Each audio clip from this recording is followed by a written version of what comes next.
Hello everyone, my name is Claire and welcome back to Stage Manager Supply Co. Today, we're going to be setting up a script in Final Draft. Welcome back everyone. This is our third episode in our script change series.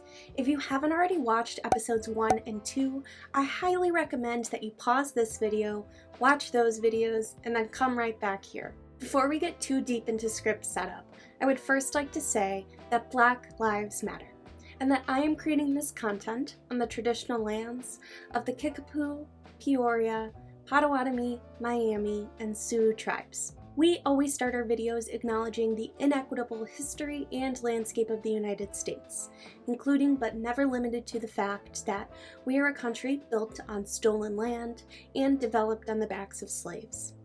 Stage Manager Supply Co. is my own attempt to bridge generations of systematic racism and oppression by making stage management arts education much more accessible.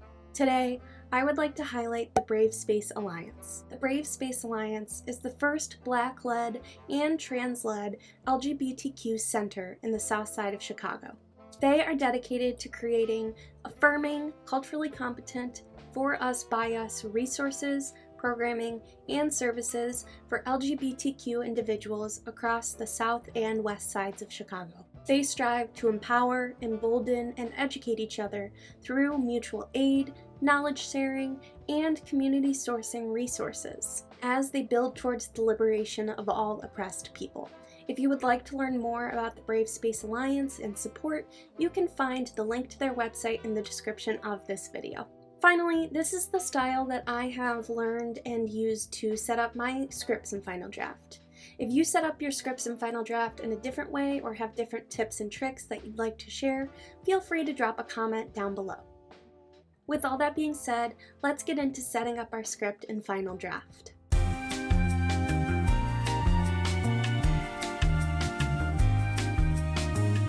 Right off the bat, we need to discuss that Final Draft is a script writing software that costs $249.99.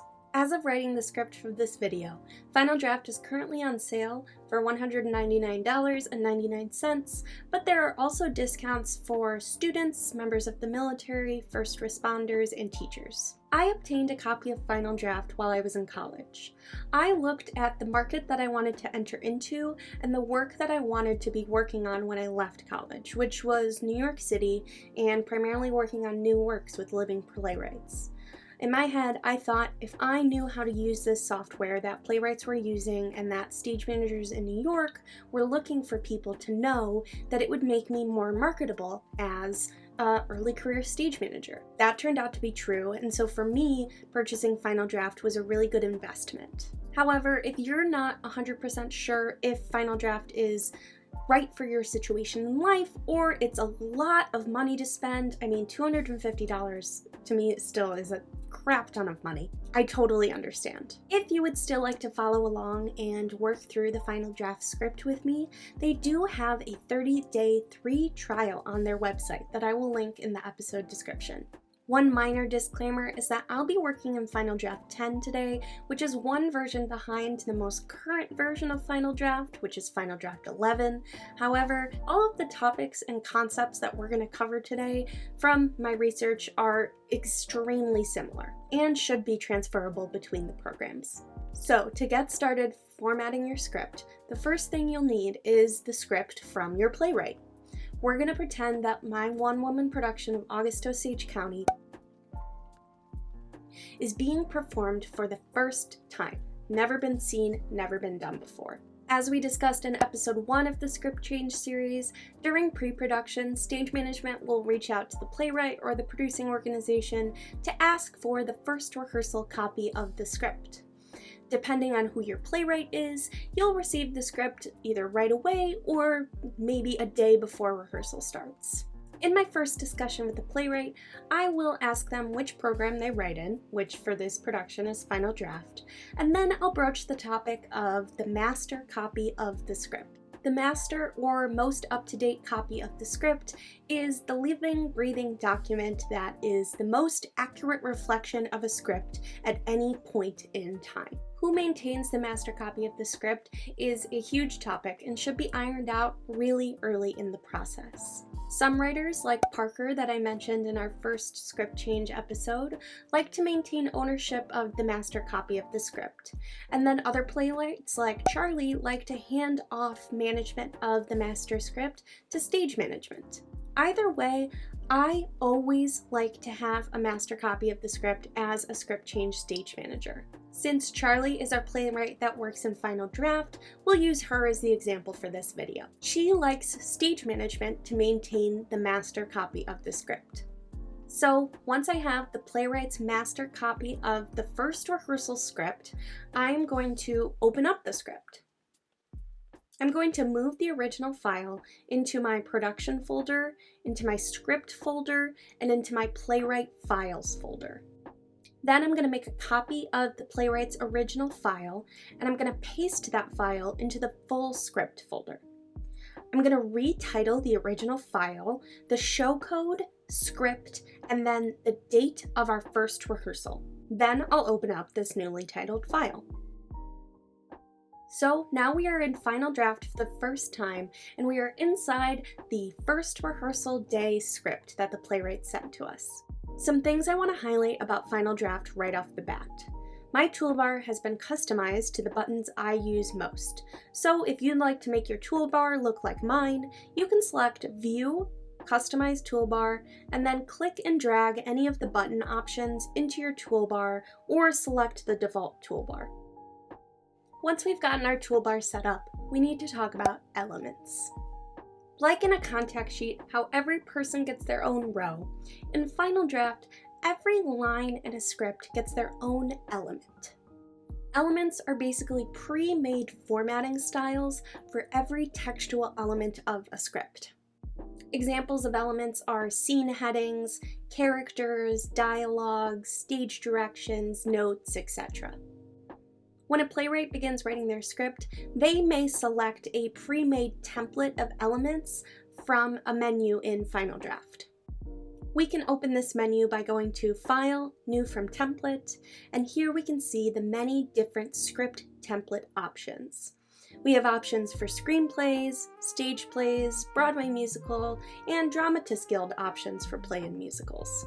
I've typically used the stage play or Broadway musicals options, and since we're doing a straight play, the playwright opted to use the Dramatists Guild traditional stage play option in their first rehearsal script. Once we look at the playwright's script, we can identify the elements that this template uses. Some common elements that I see used in the script here are scene headings, notations, characters, parentheticals, dialogue, and action. Again, these elements are like copy and pasting formatting style to each line of the script. You can edit an element formatting by selecting Format, Element, or Command E, and then adjusting your element's basic, font, and paragraph options as you see fit. However, you'll want to make sure that any formatting changing that you do to a script is run by the playwright first, because this is their work. Since the playwright wrote this script in this specific template, I'm going to leave all of the element formatting as is. You can change a line's element by going down to the bottom toolbar of the document, selecting Elements menu, and then select the element you'd like to use.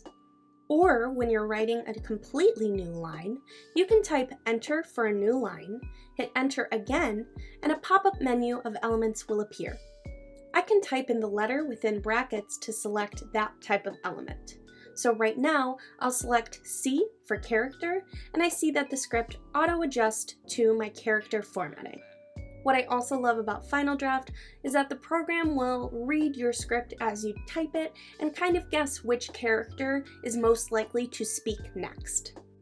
If you want that character, you can click Enter and it will automatically type it in, or if you want to use a different character, you can type that character's name in until it auto-completes and you hit Enter. So now that we know about elements, let's look at formatting our script. We're going to look at our title page first. When we click the title page button in the toolbar, a new document pops up. Final Draft treats the title page, cast list, setting, production notes, and acknowledgments as a completely separate document that isn't included in your script, so that your script can start on page 1 or whichever page you would like it to start on. These title pages are numbered with Roman numerals, and in my first rehearsal copy of the script that I received from the playwright, I see that she deleted everything after the title page, so no cast list, any of that stuff. Looking at the title page, I'm going to make sure my playwright put their info into the title page that they would like, and then below the playwright's name, I'm going to insert the date of our first day of rehearsal, which is when the first copy of the script will be widely distributed to the company. From now until the end of the production process, whenever I create a new copy of the script, I will always open up the title page first and change the date there so that every time I distribute the script, the correct date is on the title page. So now that our title page looks good, we're going to close the title page and go back to our script proper. The next step in our script is to look at the headers and footers of the script. As you can see, our playwright didn't add anything into the header besides the page number, but we're going to need to add in a few more items to the header. Let's select Document, and then Header and Footer, which brings us to a pop-up menu on the Header tab. As you can see, we already have the page number inserted into the header. We're going to keep that as is. And then I usually like to click the black L over here to the left of the page tag until it turns into an upside down T. And then I'll click the upside down T to the center of the ruler. Then I'll manually type in the name of the show into the leftmost side of the header. And then I'll click the collated revision tag into the middle of the header under the upside down T. I'm going to explain more about collated revisions in a little bit, but for now we're going to select that tag and pull it into the header. If you want to put anything into your footer, you can do that by clicking over to the Footer tab and inserting tags or manually typing in anything you'd like. Then I'll click over to the Option tab and make sure that the Show Header/Footer and the Show on First Page options are selected. If you want your script to start on a different page than number 1, you can type in your starting number here. So once we have our header, footer, and title page all set, we can now lock our pages. Locking our pages or locking our script is how we utilize revision mode in Final Draft. Revision mode is how we are going to track our changes in the Final Draft script throughout the day. And a singular revision is any change that we make to the script throughout the day when the pages are locked and a revision set is turned on. If you will, go on an imagination journey with me and imagine that our playwright Charlie adds a new 5-minute monologue for Violet after we've distributed the first rehearsal copy of the script. This would definitely necessitate 1, if not 2 new pages to be created to fit into our already paginated script, which brings me to the concept of A pages. An A page is what occurs when a playwright writes more than what can fit on one page of already established and distributed dialogue. Instead of numbering any pages of dialogue that spill over onto new pages from page 22 on in sequential order, we're going to number them by saying page 22A, page 22B, and page 22C. That way, our already distributed page 23 still remains page 23, and our original page 22 remains 22. But these 3 new pages have an identifying marker to them. When Final Draft has locked the pages and has the revision mode on, these A pages are automatically generated when text spills over onto the new page. This is one of the coolest parts of Final Draft and why I love using it for a script change process. So once the script is ready to be printed for our first day of rehearsal, we're going to lock the script by selecting Production and then Lock Pages. If you're asked to turn on revision mode, select Yes. If not, click on Production once again and then make sure that revision mode has a check mark next to it by clicking on it. Now our script is locked. The last thing we're going to do to prep our Final Draft script is to edit our revision sets. In Final Draft, revision sets are utilized as a series of changes made in the script throughout one specific day. We can edit our revision sets by selecting Production, Revisions, and then we'll get a drop-down menu. We're going to first look at the left-hand side to edit revision sets labels, where Final Draft has multiple pre-made revision sets. First, we're going to delete all of the pre-made revision sets by scrolling to the bottom of the list and then clicking the minus button. We'll be able to delete all of the revision sets besides the active revision set, the blue revision for me, and then we'll get rid of that later to replace with our revision set titled with the date. Now we'll go back up to the top of the drop-down menu and make sure that the revision mode and show active revision sets are selected. Then we'll move down and make sure our revision mark is an asterisk and that our revision page color is none. You can also customize your revised text appearance. I typically keep the revised text as black with no other formatting besides the asterisk to pull attention to the edit for printing purposes. We're going to make our first new revision set, which is going to be the date of our first day of rehearsal when the script will be distributed for the first time. Now, remember when we put the collated revision tag into the header of the document? That tag is where the date of each page of the script will go. This revision set will be how we insert the first rehearsal date onto each individual page of the script. Then we'll click into the text box under the Edit Revision Labels set and change the blue revision to the date of our first rehearsal. We're going to select Full Draft so that this first rehearsal revision date applies to each page of the script so that every page is dated. And then select OK.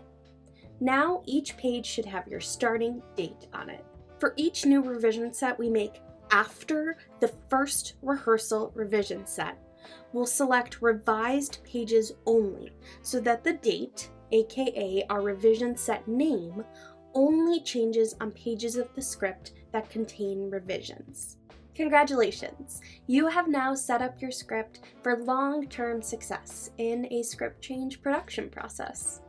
If you have any questions or would like to share how you set up your Final Draft scripts, please leave me a comment down below. If you would like to signal boost or support the Brave Space Alliance, be sure to check out their website in the description of this video.